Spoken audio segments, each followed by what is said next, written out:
Suko na nga ba itong Bay Area Dragons dito sa Barangay Ginebra? Ayon dito sa report na lumalabas, hindi na raw gagamitin itong si Andrew Nicholson dito sa Game 6 o kung gamitin man ay baka limited minutes at pati ito si Glenn Yang baka halos hindi na rin daw maglaro. Nung una ang sinabi baka daw maglaro na itong Game 6 itong si Nicholson pero ngayon mukhang hindi na at ito si Miles Powell hindi na rin maglalaro. So mukhang suko na ba itong Bay Area Dragons at basta na lang ibibigay sa Barangay Ginebra yung kampyonato.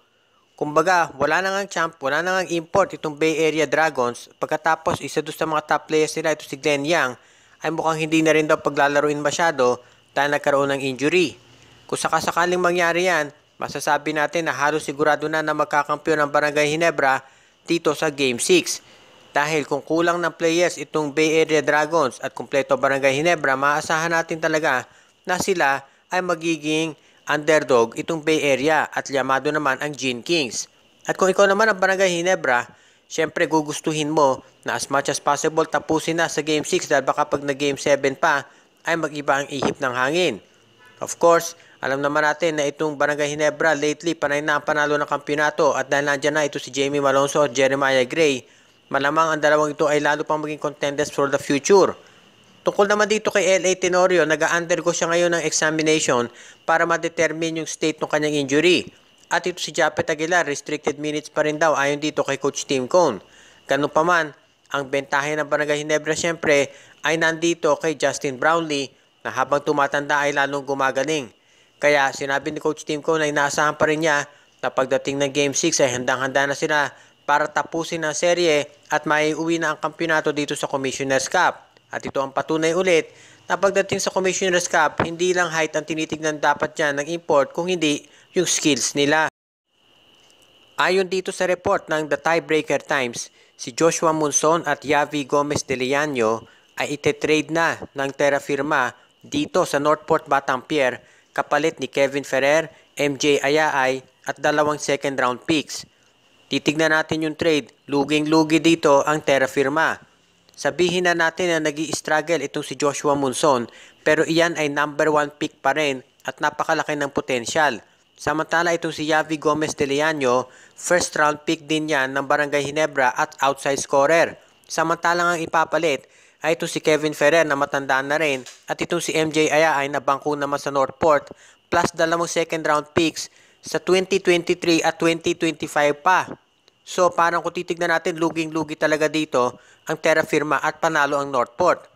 Pero ang tanong, magtatagal ba sa Northport itong si Joshua Monson at itong si Yavi Gomez de Leano? Marami kasi nagsasabi na baka ito na umpisa ng trade para mapunta ang dalawang ito sa San Miguel Beer at baka nga maging kapalit itong si Lassiter o si Ross. Hindi pa natin masasabi pero may posibilidad din na kaya kinuha ng Northport Batampier itong si Monson at si De Leano dahil ito si Robert Bolick ay baka aalis na either papuntang Japan o baka lilipat na ng SMC. Ang maliwanag dito, mukhang hindi pa tapos itong mga trades na mangyayari at malamang gagala ulit ang SMC para palakasin yung kanilang lineup. Matagal na natin sinasabi itong si Joshua Monson ay matitrade talaga dahil parang hindi siya talaga fit dito sa Terra Firma. At kapag nangyari napunta yan sa Northport at gumanda ang laro, asahan natin na ito ay kaagad-agad na matitrade either sa San Miguel o di kaya naman ay mapunta sa Magnolia Chicken Templados. Wala pang official comment ng PBA dito pero kahit na lopsided yung trade, malamang sa malamang ito ay aprubahan pa rin ng PBA Trade Committee. Dahil dito sa ginagawang trade na ito ng Northport at ng Terra Firma kung saan makukuha ng Batampier si Joshua Monson at Yavi Gomez de Leano, lumalabas na yung speculation na baka connected to do sa huling tweet ni Snow Badwa na baka itong si Lassiter at si Ross ay ma-trade. Ang isang tinitignan ng mga fans na posibilidad baka daw si Lassiter at Ross ay i-trade para dito kay De Leano at Monson. Pero sa tingin ko hindi papayag ang SMB dyan dahil underperforming itong si Joshua Monson at hindi pa rin masyado nagpapakitang gilas itong si De Leano. Samantalang kahit matanda na ay proven na doon sa sistema ng San Miguel Beer itong si Lassiter at si Ross. So malamang isa lang dyan ang mawawala. At ang isa pang posibilidad na kailangan natin tignan, baka itong si Monson at itong si De Leano ay hindi aalis dito sa Northport Batampier. Baka sila ay manatili dyan sa Northport at hahayaan muna ng SMC na mahinog sila kumbaga na magpaganda ng performance at Kapag gumanda na performance, tsaka sila pipitasin, dadalhin either sa San Miguel, Magnolia, or Ginebra. Ang posibilidad dito nakikita ng iba pang insiders, kaya ginawa ng Northport ang trade na ito dahil nga ito si Robert Bolick ay aalis na at baka ito ay ma-trade sa San Miguel kapalit nitong si Chris Ross o di kaya naman si Robert Bolick at isa pang player kapalit ni Chris Ross at ni Marshall Lassiter. Hindi pa natin natitiyak pero mukhang ang maliwanag dito, itong ginagawang pagre-rebuild ng Northport Batang Pier ay hindi para doon sa kupunan nila kung hindi ito ay para sa SMC.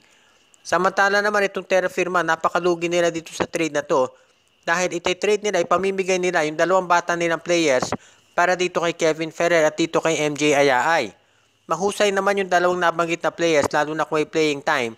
Pero syempre iba pa rin ito si Musso na si Deliano na batang-bata pa. Kaya sa ngayon kailangan tignan natin kung ano magiging susunod na moves ng SMC pagdating sa trade na ito.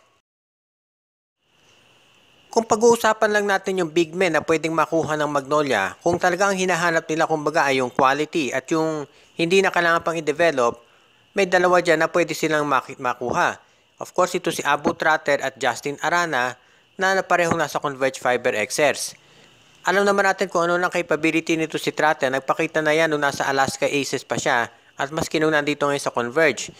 And of course, ito si Arana, kahit rookie pa lang, nakita na natin yung potential niya, kaya makipagsabayan doon sa mga big men na established na dito sa liga. Pero of course, alam natin na ang Converge Fiber Xers ay isang independent team at hindi yan papayag na ma-trade itong si Tratter at itong si Arana nang magiging lugi sila. Ibig sabihin, kung gustong makuha ng Magnolia ang isa dyan sa dalawa, ay kinakailangan mamigay din sila ng isang superstar player. Hindi pa natin alam kung ano magiging transaction dyan, pero ang alam natin, itong Converge dati nang gustong makuha itong si Calvin Abueva o di kaya itong si Ian Sanggalang. Kung titignan natin, ang isang Ian Sanggalang for Justin Arana trade ay mukhang fair naman yan. Hindi naman siguro tututol ang PBA Trade Committee dyan o kaya itong Abu Tratter for Calvin Abueva. Pero sa tingin ko, hindi papakawalan ng Magnolia itong si Sanggalang at itong si Abueva dahil iyan ay tinatawag na parang cornerstone na ng kanilang franchise. Siguro ang papayag ang Magnolia na pakawalan itong si Paul Lee o kaya itong si Gio Halalon. Pero hindi naman siguro papayag din ng Converge na mawalan sila ng isang big man katulad ni Arana na number 1 choice nila yan pagdating sa draft para kapalit ng isang point guard. So kung sakaling gustong kunin ng Magnolia itong si Justin Arana o kaya si Abu Tratter, kinakailangan siguro na mas gandahan nila yung kanilang trade offer. At syempre, kinakailangan din itong Converge ay maging masusi din pag tinitignan nila yung mga trade offers na ibibigay sa kanila hindi lang ng SMC kung hindi ng MVP Group. Shout out kay Brian Andres, Judy Weng, Shaina Carl, Jaira at Jonah Villarosa, Dexter Domer, Donel Santiago, John Cantos, Enrico at Presi Angsioco, Jason Mendoza, Kagawad Katsakino Dukusin, Michael D., Celino Valles at Jonel Alagon Family, Edwin Carmona Jr., JJ Sibum, Ireneo Salangsang Family, Rico Olarte, Enrico Anunciado Family, Ronald Barbosidad, Alicia Garcia, Jordan at John Reedy Malanta at Sid Maria, Myron Almosa Family, Anthony Alon Family, Admond de Guzman, RG Bueno at Dalina Family, Roldan at Tara Andres, Julius Benedict at Jason David, Marlon San Pedro, Joseph Pineda, Enju, Dion Mercado, Kuya Mike TV, OG Len Gio at Gia Santillana at Tagle Family, Jose Huntilla at Joshua Giray, Espejo at Rosales Family.